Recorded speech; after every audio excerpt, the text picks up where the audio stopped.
নমস্কাৰ বন্ধু বান্ধৱীসকল practice সেটৰ 7 number সেটটোলৈ আপোনালোকৰ মাজলৈ আহিছোঁ আহক আমি প্ৰশ্নকেইটা পোনে চাই লওঁ ঠিক আছে বন্ধু বান্ধৱীসকল প্ৰথম প্ৰশ্নটো মই ৰাখিছোঁ আপোনালোকৰ মাজত গান্ধী আৰু আইন চুক্তি স্বাক্ষৰিত হৈছিল বন্ধু বান্ধৱীসকল মই ইংৰাজী টাৰ্মকেইটা কৈ যোৱা নাই আপোনালোকে চাই ল'ব নিজে আৰু গান্ধী আৰু আইন চুক্তি স্বাক্ষৰিত হৈছিল 1922 চনত 1928 1931 1932 চনত আৰু ইয়াৰ শুদ্ধ উত্তৰটো হ'ব আপোনাৰ 1931 চনত বন্ধু বান্ধৱীসকল আপোনালোকে তাৰিখটো মনত ৰাখিব কেতিয়াবা তাৰিখটো দি দিব পাৰে আৰু তাৰিখটো আছিল আপোনাৰ 05 মাৰ্চ ঠিক আছে ইয়াৰ মই পিছৰ প্ৰশ্নটো লৈছো হয়ুনথাল তাম্ৰফলক জাৰি কৰিছিল হয়ুনথাল যিখন তাম্ৰপত্ৰ আছিল এইখন কোনজন শাসকে জাৰি কৰিছিল ইয়াত চাৰিটা অপচন আছে দেখিছে ভাস্কৰ বৰ্মন বনমাল বৰ্মন হৰজৰ বৰ্মন ওপৰৰ এজনো নহয় আৰু এটা শুদ্ধ উত্তৰটো হ'ব আমাৰ হৰজৰ বৰ্মন ঠিক আছে হৰজৰ বৰ্মনে আপোনাৰ যিখন হয়ুনথাল নামৰ তাম্ৰপত্ৰ কাৰ্বি পাহাৰৰ এখন জাৰি কৰিছিল বন্ধু বান্ধৱীসকল আপোনালোকৰ এই তাম্ৰপত্ৰ বা শিলালিপি গোটেই কেইখন যথেষ্ট সংখ্যক আছে এইখিনি আপোনালোকে পাৰিলে গুগলৰ সহায়ত চাই থৈ দিব খুব প্ৰয়োজনীয় কিন্তু আপোনালোকৰ বিভিন্ন ধৰণৰ আহিব পাৰে দুবিত কপাৰ প্লেটো আহিব পাৰে বৰগাঁও শিলালিপি আহিব পাৰে উমাচল আহিব পাৰে গোটেই বিভিন্ন ধৰণৰ আহিব পাৰে ক'ত অৱস্থিত বা কোনজনে জাৰি কৰিছিল ঠিক আছে ইয়াৰ পিছৰ প্ৰশ্নটো লৈছোঁ মহিৰংগ দানৱৰ ৰাজ্যৰ ৰাজধানী আছিল মহিৰংগ দানৱ কামৰূপৰ ৰজা প্ৰথম ৰজা আপোনালোকে জানেই ইয়াত চাৰিটা অপচন আছে হাৰুপেশ্বৰ মৈৰাংক প্ৰাগজ্যোতিষপুৰ আৰু ওপৰৰ এটাও নহয় আৰু ইয়াত শুদ্ধ উত্তৰটো হ'ব আপোনাৰ মৈৰাংক হৈছে আপোনাৰ মহিৰংগ দানৱৰ ৰাজধানী আছিলে ঠিক আছে ইয়াৰ পিছৰ প্ৰশ্নটো লৈছোঁ মই বেছি সময় খৰচ কৰা নাই আপোনালোকৰ কম সময়ত গোটেইকেইটা প্ৰশ্ন কৰি দিবলৈ চেষ্টা কৰিছোঁ ইয়াৰ পিছৰ প্ৰশ্নটো আছে লাই হাৰৱা এক গুৰুত্বপূৰ্ণ উৎসৱ হ'ল লাই হাৰৱা নামৰ এবিধ এটা উৎসৱ আছে আৰু এই উৎসৱটো আপোনাৰ কি হয় ৰিচুৱেলিষ্টিক উৎসৱ হয় মণিপুৰ মিজোৰাম মেঘালয় আৰু বৰাক উপত্যকা কোনখন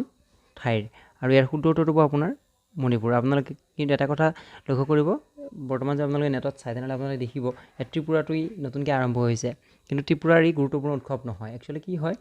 যেনেকৈ আমাৰ ইয়াত আপোনাৰ খুব কমকৈ হ'লেও অসমতে আমি দেখিবলৈ পাওঁ বিভিন্ন বেলেগ অন্য দেশৰ বা অন্য কালচাৰৰ কিছুমান উৎসৱ আমি এতিয়া আগুৱালি লৈছোঁ নহয় জানো গতিকে এই তেনেকুৱা ধৰণে ত্ৰিপুৰাটো 2020 চনৰ আপোনাৰ 2 জানুৱাৰীৰ পৰা এই লাই হাৰৱা উৎসৱটো ত্ৰিপুৰাটো পালন কৰিবলৈ লৈছে কিন্তু এটা শুদ্ধ উত্তৰটো আমাৰ মণিপুৰেই ইয়াৰ পিছৰ প্ৰশ্নটো লৈছোঁ দাস বংশৰ প্ৰতিষ্ঠাপক আছিল দাস বংশৰ প্ৰতিষ্ঠা কৰিছিলে তাৰমানে প্ৰতিষ্ঠাপক কৰিছিল হৈ থাকিলে এইটো প্ৰতিষ্ঠাপক আছিলে কুতুবুদ্দিন আইবাক ইলতুৎমিছ মহম্মদ ঘুৰি গিয়াছুদ্দিন তুগলক আৰু দাস বংশৰ প্ৰতিষ্ঠাপক আছিলে কুতুবুদ্দিন আইবাক ঠিক আছে স্লেভ ডাইনেষ্টি কুতুবুদ্দিন আইবাকে প্ৰতিষ্ঠা কৰিছিলে ইয়াৰ পিছৰ প্ৰশ্নটো লৈছোঁ থেৰুকোথু তলৰ কোনখন ৰাজ্যৰ প্ৰাচীন কলা থেৰুকোথু নামৰ এক প্ৰাচীন কলা এখন বিশেষ ৰাজ্যত ভাৰতবৰ্ষৰ পালন কৰা হয় এক বিশেষ জনগোষ্ঠীয়ে পালন কৰে তাতে কি কৰা হয় আপোনাৰ পশ্চিমবংগৰ ফালৰ হ'লে আপোনাৰ বাউল কীৰ্তন জাতীয় হয় আৰু আপোনাৰ কি হয় তাতে তেখেতে নিজে বাজনা বজায় যিকোনো এটা বাদ্য বজাই বোলে গান গায় আৰু মাজে মাজে কি হয় কথাও কৈ যায় থাকে তাৰমানে কথা কৈ নাটক বুলিও ক'ব পাৰি এক প্ৰকাৰ ষ্ট্ৰীট প্লে বুলিও ক'ব পাৰি তাৰমানে তেনেকুৱা তামিলনাডু কৰ্ণাটক কেৰেলা তেলেংগানা আৰু ইয়াৰ শুদ্ধ উত্তৰটো হ'ব আপোনালোকৰ তামিলনাডু ইয়াৰ পিছৰ প্ৰশ্নটো লৈছোঁ ইবন বটুতাই তেওঁৰ গ্ৰন্থ ৰেহেলাত কোনজন চুলতানৰ বিষয়ে বৰ্ণনা কৰিছিল ইবন বটুতাৰ নাম আপোনালোকে শুনিছে ইবন বটুতাই কোনজন চুলতানৰ বিষয়ে তেখেতৰ ৰেহেলা নামৰ কিতাপখনত লিখি থৈ গৈছে ৰেহেলাখন হৈছে তেখেতে যিখিনি ভাৰতত আহি পেলাই থাকোঁতে যিখিনি তেখেতৰ নিজৰ এক্সপিৰিয়েঞ্চ অভিজ্ঞতা এই অভিজ্ঞতাখিনি তেখেতে তাতে লিখিছিল আৰু তাৰ লগতে কি আছিলে আপোনাৰ ইবন বটুতাৰ এই কিতাপখনত আপোনাৰ কি হয় সেই সময়ৰ ভাৰতবৰ্ষৰ ছ'চিঅ' ইকনমিক কণ্ডিশ্যন হওক বা আপোনাৰ পলিটিকেল কণ্ডিশ্যন হওক গোটেইখিনি তেওঁ যিমানখিনি পাৰে তাত বৰ্ণনা কৰিছিল আৰু ইয়াৰ শুদ্ধ উত্তৰটো হ'ব আপোনাৰ মহম্মদ বিন তুগলকৰ সময়ত ইবন বটুতা ভাৰতবৰ্ষত আছিলে আৰু তেখেত আহিছিল মৰক্কোৰ পৰা কেতিয়াবা এই প্ৰশ্নটো আহে ইবন বটুতা কোন দেশৰ পৰিব্ৰাজক বা পৰ্যটক আছিলে তেখেত আছিল মৰক্কোৰ ইয়াৰ পিছৰ প্ৰশ্নটো লৈছোঁ তাইমুৰৰ ভাৰত আক্ৰমণৰ সময়ত ভাৰতৰ শাসক আছিল ইলতুৎমিছ মহম্মদ শ্বাহ তুগলক নাছিৰুদ্দিন মহম্মদ ফিৰোজ তুগলক আৰু ইয়াৰ শুদ্ধ উত্তৰটো হ'ব আপোনাৰ অপশ্যন বি মহম্মদ শ্বাহ তুগলকৰ সময়ত তাইমুৰে ভাৰত আক্ৰমণ কৰিছিলে আৰু চনটো আছিলে আপোনাৰ চনটো আপোনালোকে পাৰিলে মনত ৰাখিব 1398 ঠিক আছে তাৰ পিছৰ প্ৰশ্নটোলৈ আগবাঢ়িছোঁ 2011 চনৰ পিয়ল মতে কোনখন জিলাৰ জনবসতিৰ ঘনত্ব আটাইতকৈ বেছি আপোনালোকে জানেই তথাপি মই প্ৰশ্নটো ইনক্লুড কৰিছোঁ এটা ৰিভিজন হৈ যাব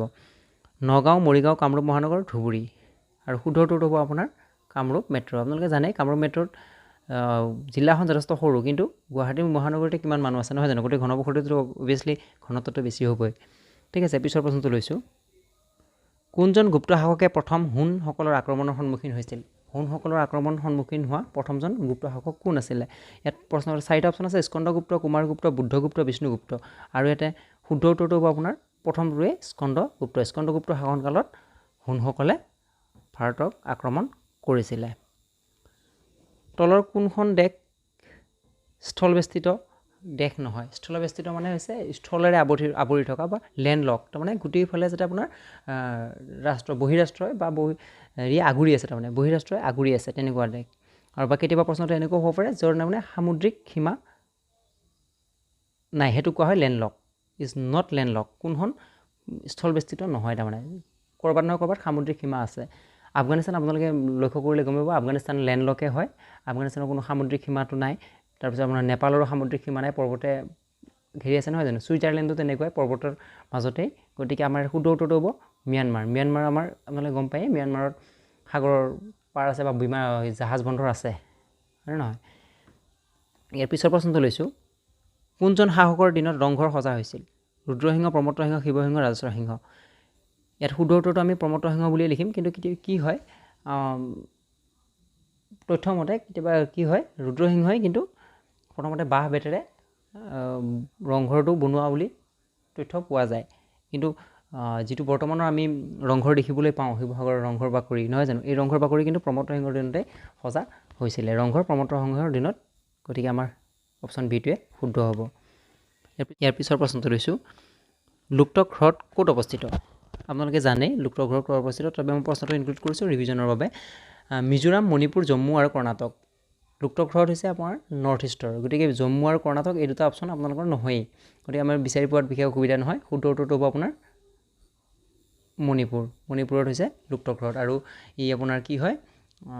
ফ্ৰেছ ৱাটাৰ লেক হয় ঠিক আছে ইয়াৰ পিছৰ প্ৰশ্নটো লৈছোঁ জালিৱানাৱালাবাগৰ কাণ্ডৰ সময়ত ভাৰতবৰ্ষৰ ভাইচৰয় কোন আছিল জালিৱানাৱালাবাগৰ যি কাণ্ড 1919 চনৰ সকলোৱে আমি জানোৱেই নহয় জানো জেনেৰেল ব্ৰিগেডিয়াৰ ডায়াৰৰ কথা আমি জানো আৰু 13 এপ্ৰিল 1919 চনত জালিৱানাৱালাবাগৰ যি হত্যাকাণ্ড সেইটো সংঘটিত হৈছিলে আৰু সেই সময়ত ভাৰতবৰ্ষত ভাইচৰয় কোন আছিলে 4টা অপশ্যন দিয়া আছে কাৰ্জন হেষ্টিংছ ৰিবন চেমছফোৰ্ড আৰু লৰ্ডসমূহ তেওঁলোকক এটা কি হয় তেওঁলোকক উচ্চ স্থান দিবৰ বাবে লৰ্ড মানে তেওঁলোকক আমি জানোৱেই লৰ্ড মানে ভগৱান তেওঁলোকক যে উচ্চ স্থান দিবৰ বাবে লৰ্ড শব্দটো ইউজ কৰা হৈছিল তেওঁলোকৰ তেনেকুৱা বিশেষ নাম বুলি নহয় এইবিলাক আৰু ইয়াত শুদ্ধ উত্তৰ হ'ব চেমছফোৰ্ড হ'ব এটা শুদ্ধ উত্তৰ পিছৰ প্ৰশ্নটো লৈছোঁ কেইখন ৰাজ্যই অসমৰ লগত সীমা নিৰ্ধাৰণ কৰে তাৰমানে কেইখন ৰাজ্যই অসমৰ সীমাক তাৰমানে বাউণ্ডাৰী শ্বেয়াৰ কৰে বৰ্ডাৰ শ্বেয়াৰ কৰে 2 5 6 7 সকলোৱে জানে আপোনালোকে অসমৰ মেপখন অলপ চালে চকুত ভৰাই আনিলে গমে পাব আৰু শুদ্ধ উত্তৰটো হ'ব 7খন আমাৰ যিটো নৰ্থ ইষ্টৰ সাতভনী অসমৰ পৰাই প্ৰত্যেকখনে অসমৰ লগত টাচ হৈয়ে আছে 6খন নহয় জানো অসমক বাদ দিলে বাকী 6খন টাচ হৈ আছে আৰু তাৰ লগতে আমাৰ ৱেষ্ট বেংগল টাচ হৈ আছে গতিকে আমাৰ অসমৰ লগত 7খন ৰাজ্যই সীমা শ্বেয়াৰ কৰে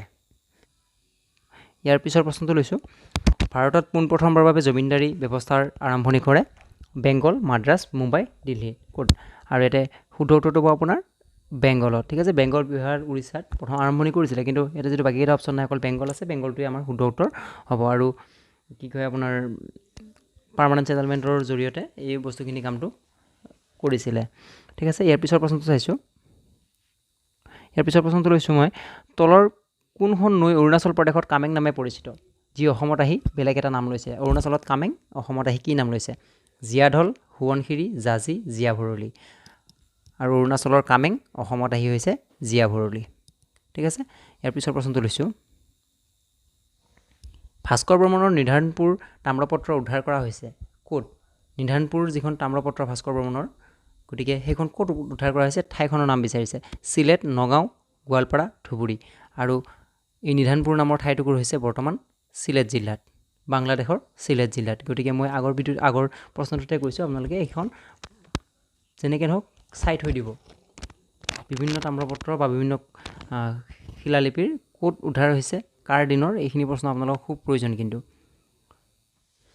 যি নহওক ইয়াৰ পিছৰ প্ৰশ্নটো চাইছোঁ তলৰ কোনখন বন্যপ্ৰাণী অভয়াৰণ্য ওদালগুৰি জিলাত অৱস্থিত 4খন অভয়াৰণ্যৰ নাম দি থোৱা আছে কোনখন ইয়াৰে ওদালগুৰি